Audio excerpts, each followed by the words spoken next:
This is the captain of the Enterprise. Ship. Podcasting, the final frontier. These are the ridiculous introductions I am forced to read at gunpoint, or should I say phaser point. Ship. Welcome to Ship, yet another in the long line of tedious Star Trek podcasts. This show is hosted by David Lawler and David B. Anderson. The two Davids will take you on a journey through time and space every 3 or 4 weeks, boldly podcasting where no podcast has gone before. Seriously? This is what you're making me read? Take it away, boys.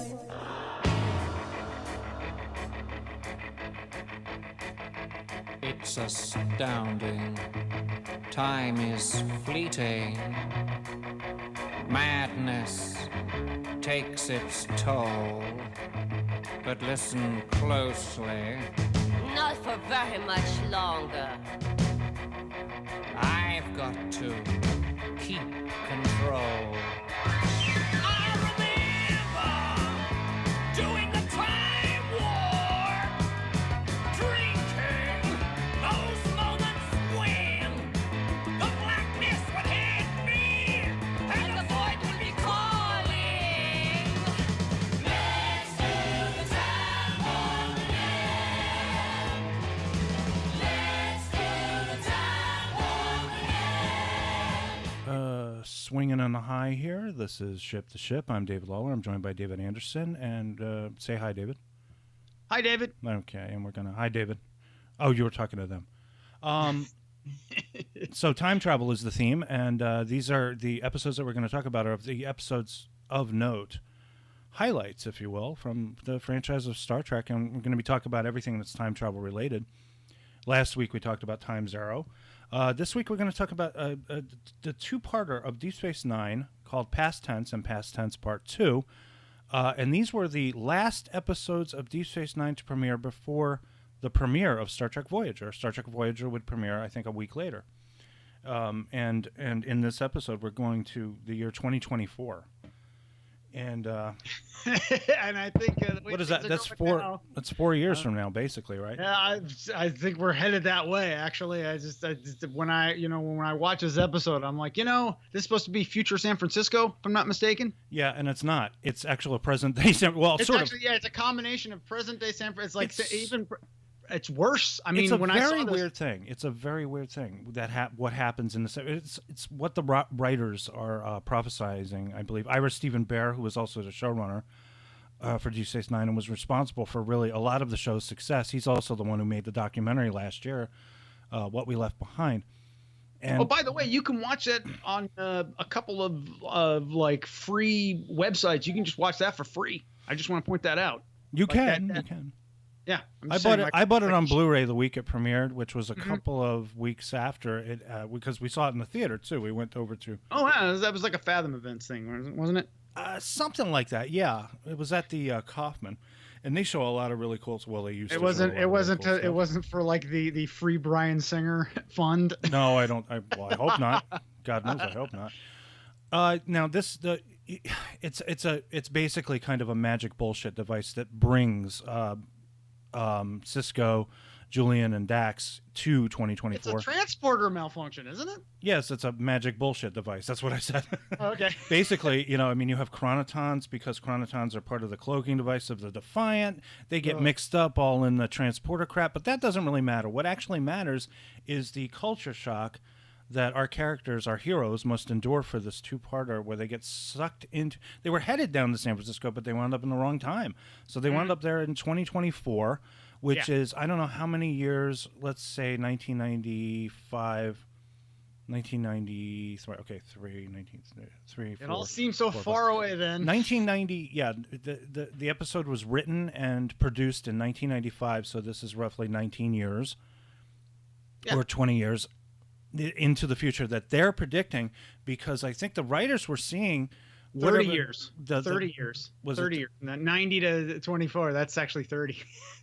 Wait, 95. Wait, 90, 20 would be like 2015, 2024. Yeah, you're right. Roughly close to 30 years. Yeah. Into their future, and this is what they were seeing. They get a few things right, but they do get a couple of things that I think are interesting writer inventions that aren't entirely accurate. Like okay, they wind up in this future, in this past, and this past is at a time when there's economic upheaval, of course, there's a new depression kind of thing, and the homeless population has surged because people are losing their jobs. So the idea is that the governments of the big cities of the world have built sanctuary, what they call sanctuary cities, which are basically these walled. They've basically walled it off. It's kind of like, I don't know how you turn. It's a ghetto. You turn New York into a prison and Escape from New York, right? By putting a wall around it. It's a sectioned off ghetto. And it ghetto. And it is a prison for these people because they can't leave, right? Well, they can leave. It can't. Isn't there some sort of like you have to get your paperwork or something, but then like the paperwork never gets done. The idea is the bureaucracy, right? So you go in there. And they're more than willing to kind of lend a helping hand, but tell you basically don't get your hopes up. You're not getting out of here anytime soon. But when I saw that, I was like, man, for a ghetto, and it's still pretty clean. You go into any ghetto. I don't know about that. I mean, it seems it's filthy. The back lot of Paramount. It's nice and hazy because it was 480p when I watched it. I don't know. What kind of. We're not getting into the nitty gritty. You have to wait in line for food. That's one thing. I don't know if they have running water. Julian talks about how they stink. Mm-hmm. So I'm not getting in any indication of soap and water or any situation like that. I feel like they shuffled these people in and said, deal with it. Even though they have guards with guns, it's a weird thing because there's a lot of murder, there's a lot of crime, there's a lot of fire, and that kind of stuff. And well, I feel like much like with a lot of Star Trek, it's pick a little from column A, a little from column B. We'll try and create some sort of situation. We'll try and get some sort of allegory, but we won't quite get there, kind of thing. That's what it felt like to me. It was like a little bit. Well, I mean, I got to say the production design on both episodes is staggering. It does look like a very real possible future. It looked 90s to me. I mean, their idea of the internet and all that stuff and getting on the net, things like that. There are a few little bits in there that are obviously obsolete or sounding or product of its time, right? Mm-hmm. So Sisko and Julian wind up in the ghetto, in this ghetto area, the sanctuary district. Well, Dax winds up, she gets rescued by a guy because she's cute, obviously. Yeah, that was I noticed it's like, okay, she gets found by the right guy because she's a hot chick. She has a great life. There's your allegory. The great Jim Metzler, I might add. A black dude and a vaguely, Arabic dude. They show Arabic up. English with an English accent. With an English accent that really confuses people. They're in the shithole. Nice, pretty girl. Rich dude's like, hey, I'll hook you up. He sets her up. He gives her ID. He gives her money. He gives her a place to stay for a week. Right? Your allegory. He gives her clothes, and she cavorts and hangs out with the elite. I was waiting for him to turn on her.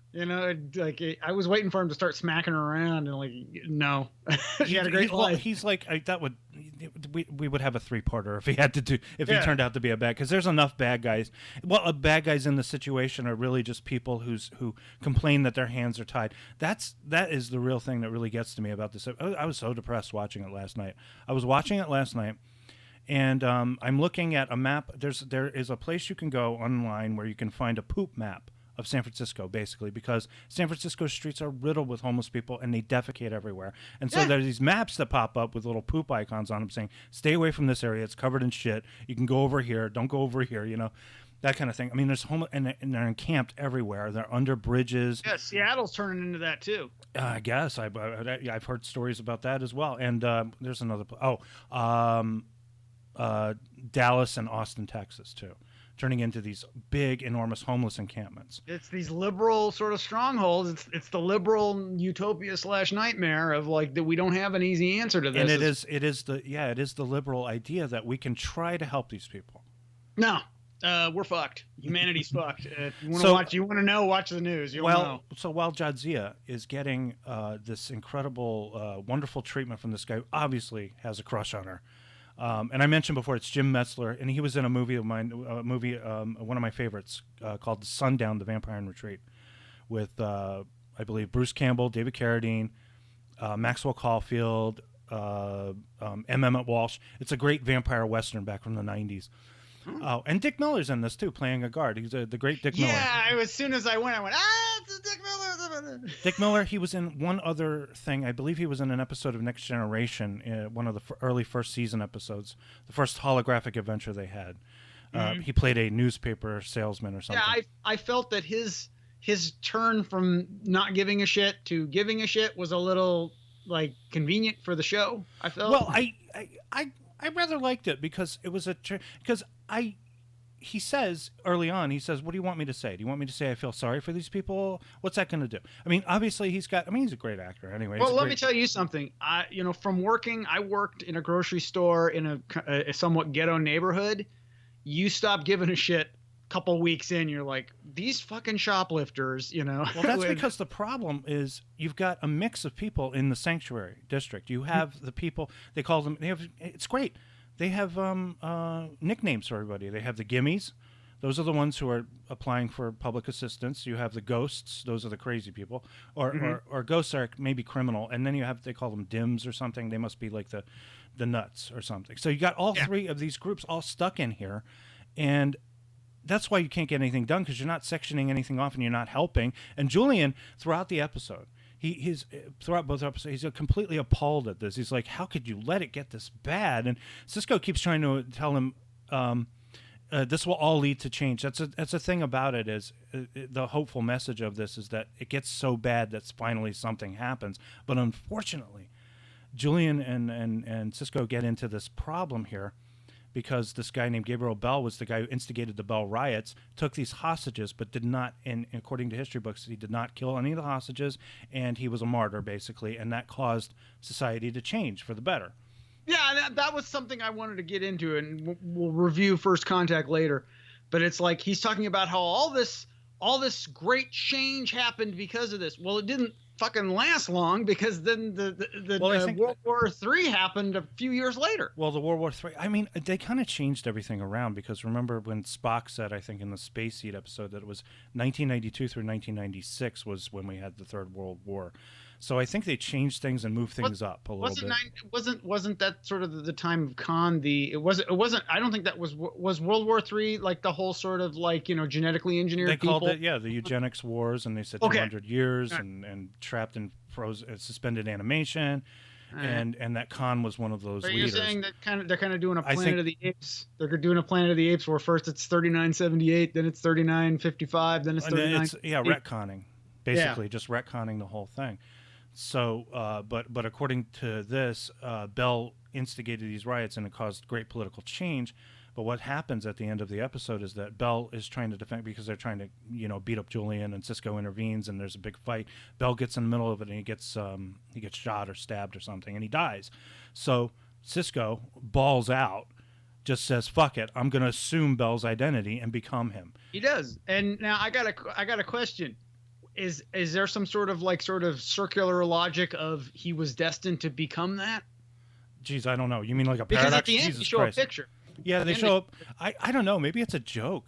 Maybe it's kind of like a joke because nobody can tell a black men apart, so they just assume. Okay, I mean there is a joke later on, a couple of episodes later, where Nog, who is Quark's nephew, is studying Starfleet history because he enters into Starfleet, and he looks at a picture of Gabriel Bell and he says, "Doesn't this look a lot like Commander Sisko?" So it's like he. And then Sisko says, "I'm going to have a hard time explaining this to Starfleet Command," but I'm jumping ahead. Yeah. But here, now Dax gets her friend to do a little snooping and find out what happened to Sisko and Bashir. This guy, he's like, "Oh, why the hell not? You're a hot chick." Yeah. I mean, totally. I mean, like he's totally fascinated by her. I mean, she's gorgeous, of course, but she also has those tattoos and everything, right? Yeah. He's like some kind of a network head honcho or something. He runs a network, I guess, right? Like a multimedia thing. The Federal Network? Yeah, I don't know. UPN, probably. Sure. But they're hanging out. They're having this party with a bunch of elitists, and these elitists are like there, and they don't even have a clue about what's going on in the sanctuary. One of them even says, "I thought they shut those down." And it's like, and we have to do something about this.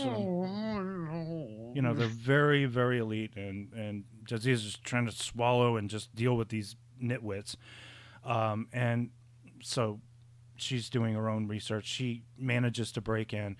They do the hostage thing, Sisko has a shotgun. Everybody's got a shotgun. They take the hostages, including Dick Miller and his young partner there. And the very nice lady who tried to process them initially. There's this whole system. So much thought was put into this, actually, because you got to go into the system. You got to get a food card. You have to have an identity and all that stuff. And it's very tense because this might end in Sisko's death or something. And I think actually, a lot of people complain about Avery Brooks saying he's a little bit over the top. I think he's wonderful in this. No. I was actually going to point that out. Avery Brooks, because I haven't watched a ton of Deep Space Nine. But every time I watch it, I'm like, that Avery Brooks, he's got it together. He is a strong, confident black man. And he's very Shakespearean. He's got Shakespearean, his voice. And if you've seen him interviewed, like that's who he is. He is like that, yeah.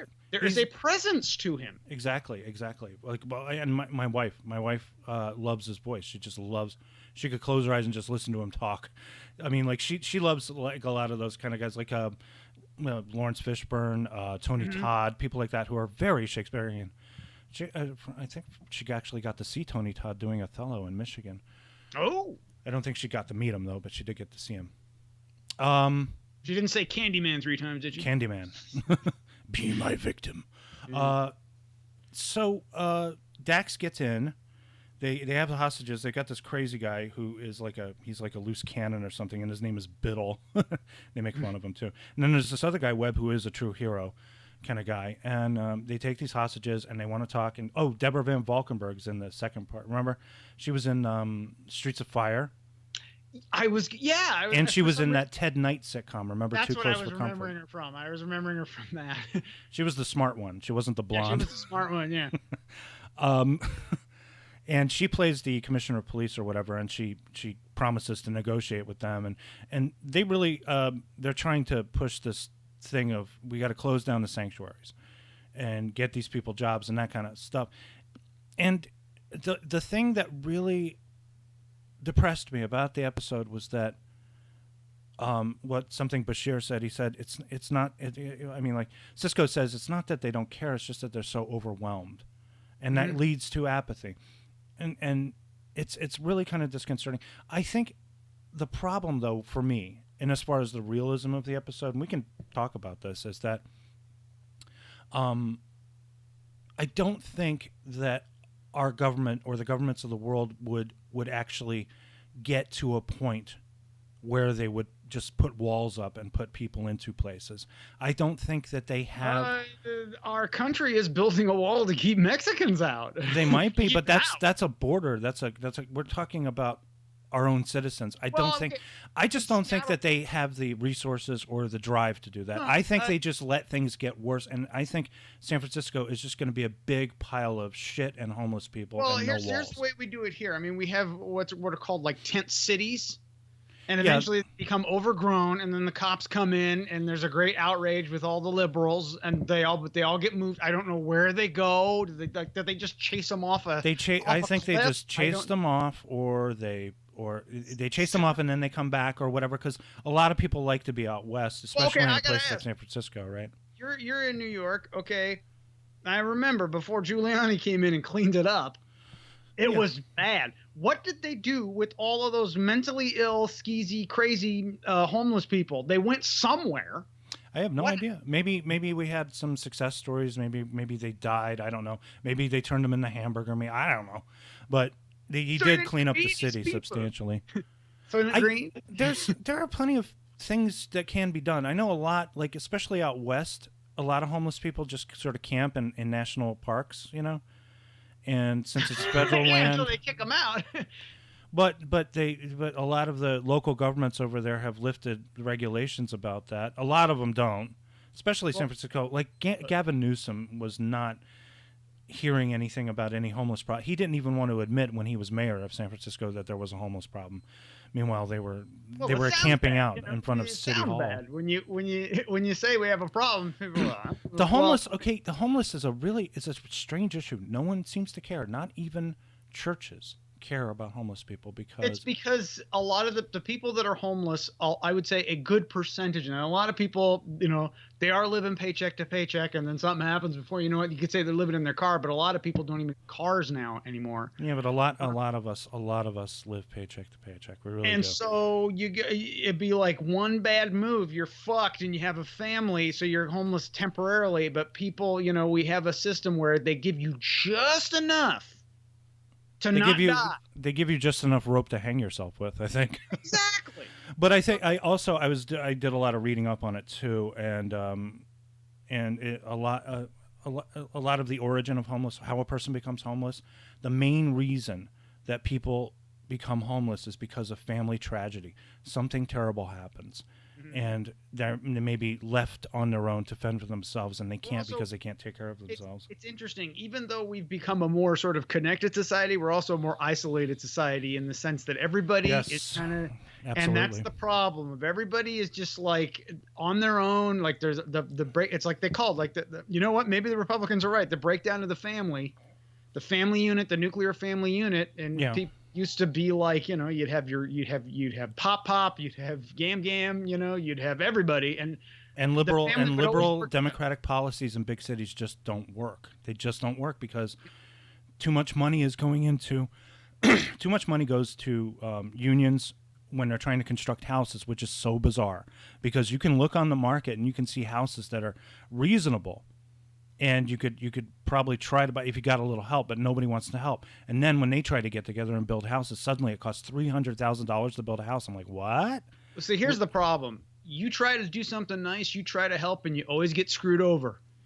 That's the way life is. Now you can be surprised. A lot of people will surprise you, but a lot of people will disappoint you. And at some point, you get to be like, "Fuck it, I'm for me." That's true, too. It's for me. And so it creates this shitty attitude on both ends of that spectrum where you're on your own and you don't have any. Also, you become when you're one of these people who wants to help people, you become disillusioned over time because it's like you're stabbing at the wind. Oh yeah, they do that to me at the store. They try and when you buy stuff at the store, they try and shame me. Would you like to donate to? Like, fuck you. If I want to donate something, don't. I do. I whenever they do the rounding off thing, I always go for that. Why not? Don't shame me. If I want to donate, I'll donate. But if you're I also leave my recycling out for people to grab if they want to grab it. So if you want to cans, just and they do. They go and they grab it. They say thank you. Nick Nolte shows up with his little dog and call 911.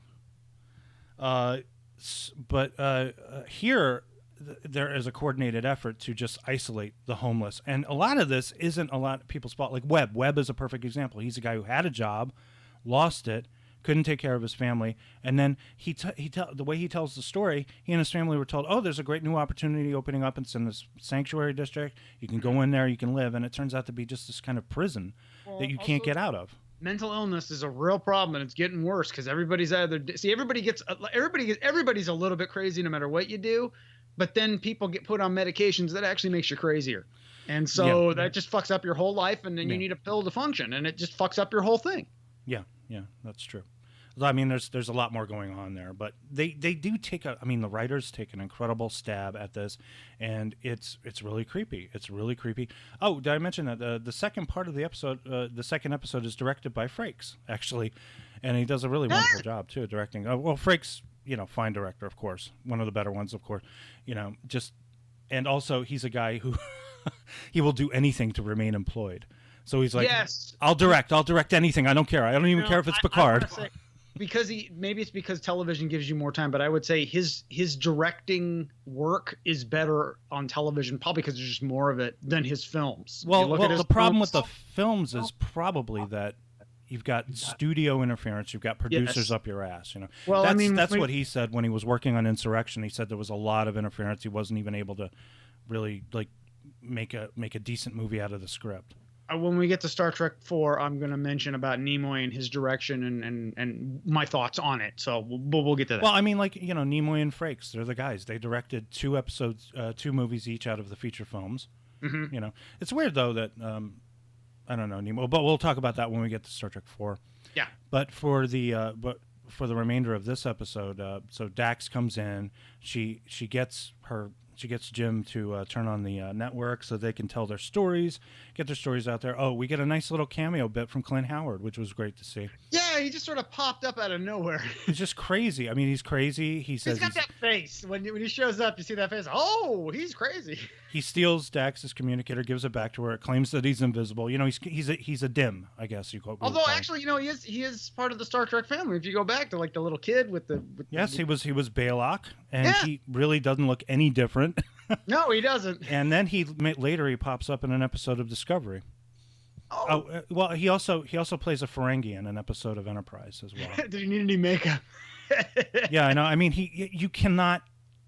I don't care how much makeup you put on this guy, you'll never be able to change his face. He just has that face. Hey, you know what? He's a married man. He has kids. There's someone for everyone. God bless him. God bless. So there is this big blowout. The guards come in with guns. They shoot. Sisko takes a bullet for Dick Miller, which I guess convinces Dick Miller, just let him go. Let him go. Give me your food cards. We'll pretend you're dead. And meanwhile, in the middle of all this, O'Brien and Kira are trying to figure out where the fuck they are. They wind up going to different time periods, and they keep running into the same couple each time. They wind up in the roaring 20s or something, right?